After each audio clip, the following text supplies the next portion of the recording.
Hello, Indians. The staff and I are anxiously awaiting the return of students to the building on August 31st. As families are making plans for back to school this August, we want to ensure that you are informed of the district's back to school plans. Please consider the two options available carefully. We ask that you make a decision when you enroll your child next week.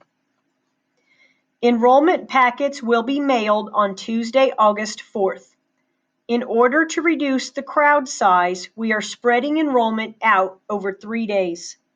The dates and times are listed here.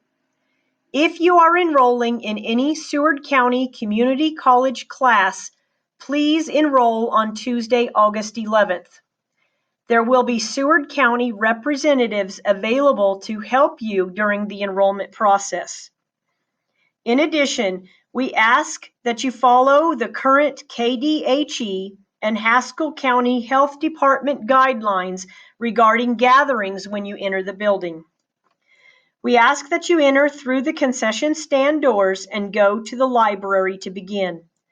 All families will need to meet with Ms. Medrano or Mrs. Rankin regarding school lunches. One of those ladies will complete and sign your child's enrollment form identifying the appropriate fees. After you leave the library, if you need to complete any parts of the enrollment packet, please use the tables in the concession stand to do that. Once all forms are ready, you can enter the gym. If you have questions regarding migrant services, Mrs. Cantu will be available to assist regarding that program. We are asking all families to visit the school nurse, Mrs. Anderson's table, to review immunization records and ensure that she has all your child's required records. Once parents have completed those stops, you can go to any payment table to complete the enrollment process. Mrs. Barker, Mrs. Morales, or Mrs. Rubio will be able to take payments and review enrollment paperwork with you. You will be asked to choose whether you want your child to participate in in-person or remote learning at that time. Once you have completed the enrollment process, we ask that you exit the building through the north doors of the gymnasium.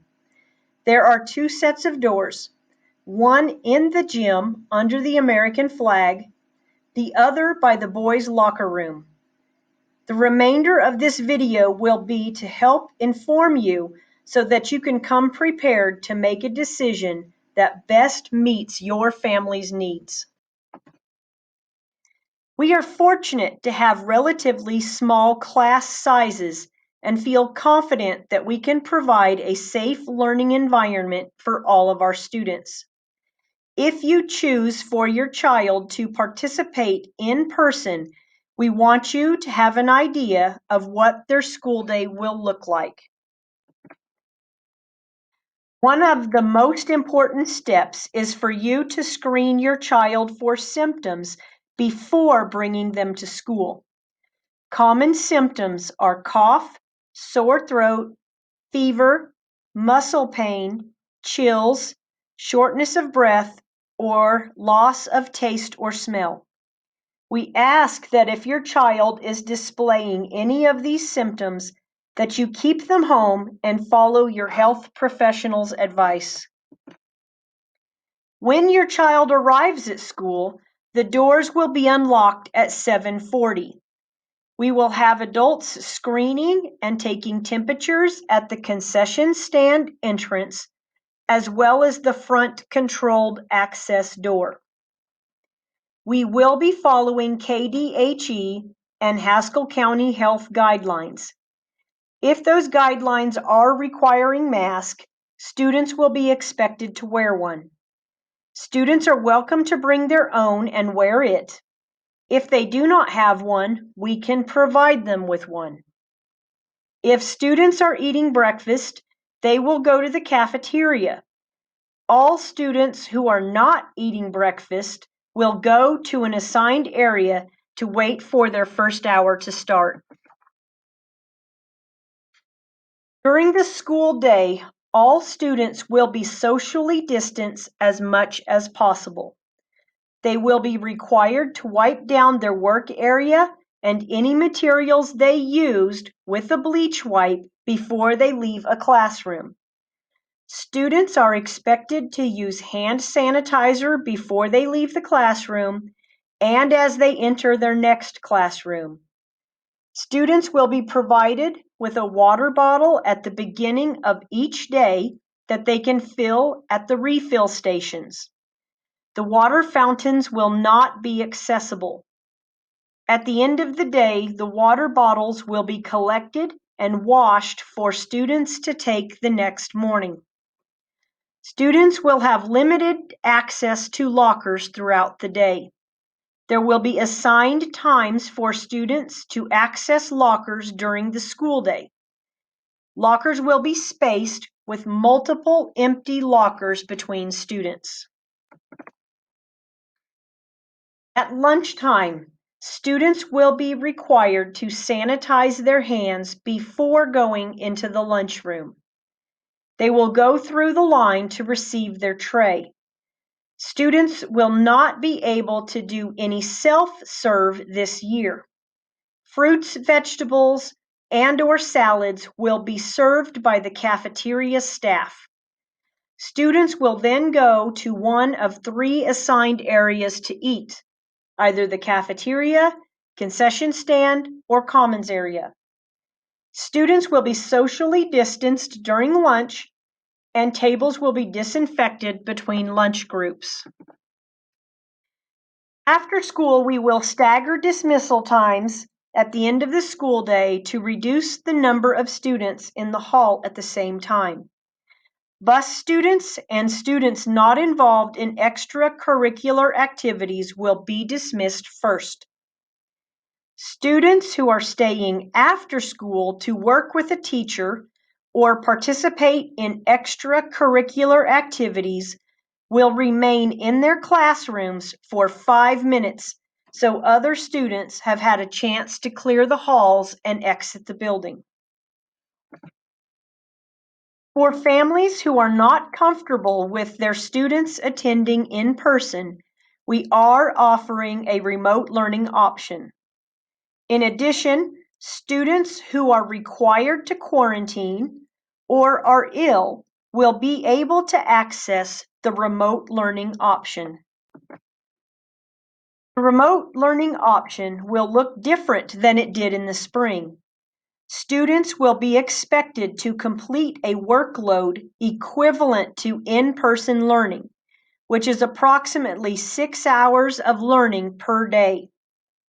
Teachers will be posting videos of their teaching along with the day's assignment each day on Google Classroom. Remote learners will be expected to watch the videos and complete the task according to the teacher's due dates. Students must keep a log of the hours that they spent on learning activities. Parents or a responsible adult will need to sign off on the student's learning log.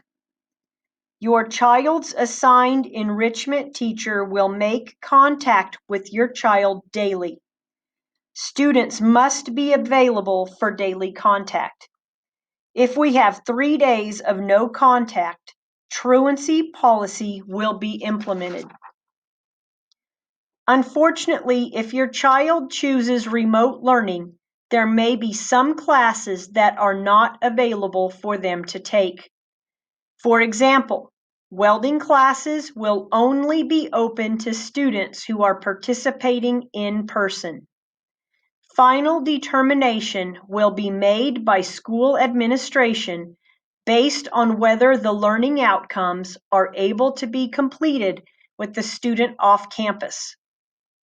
Finally, some assessments may require your child to complete in person.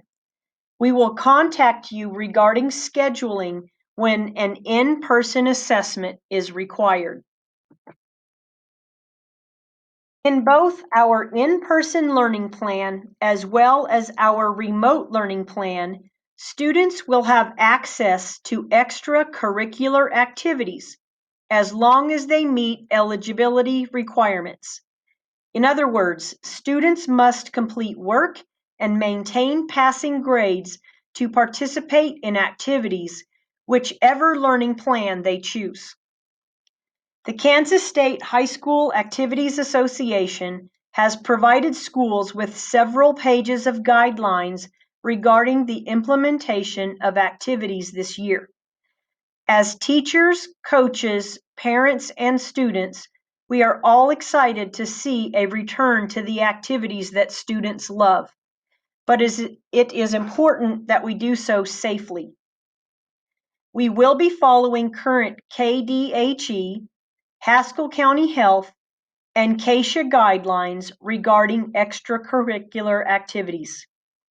If the current guidelines require masks, they will be worn in locker rooms, when watching game film, or any other time that they are not physically active during the activity.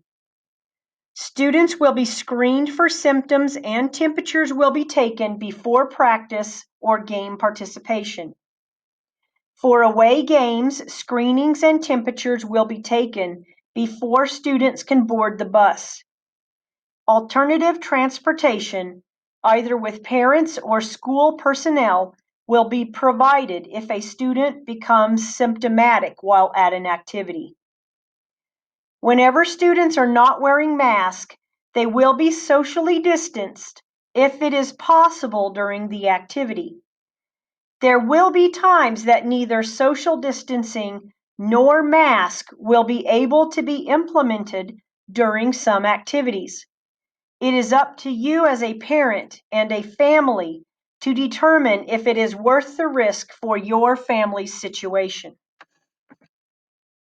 If you have any questions regarding the junior high or high school back to school plan, please contact me by email at hstegman@usd507.org or by phone at the high school office at 649-2611. I will be happy to answer any questions that you may have. We are all excited to have students back in our building this fall and look forward to seeing you at enrollment next week.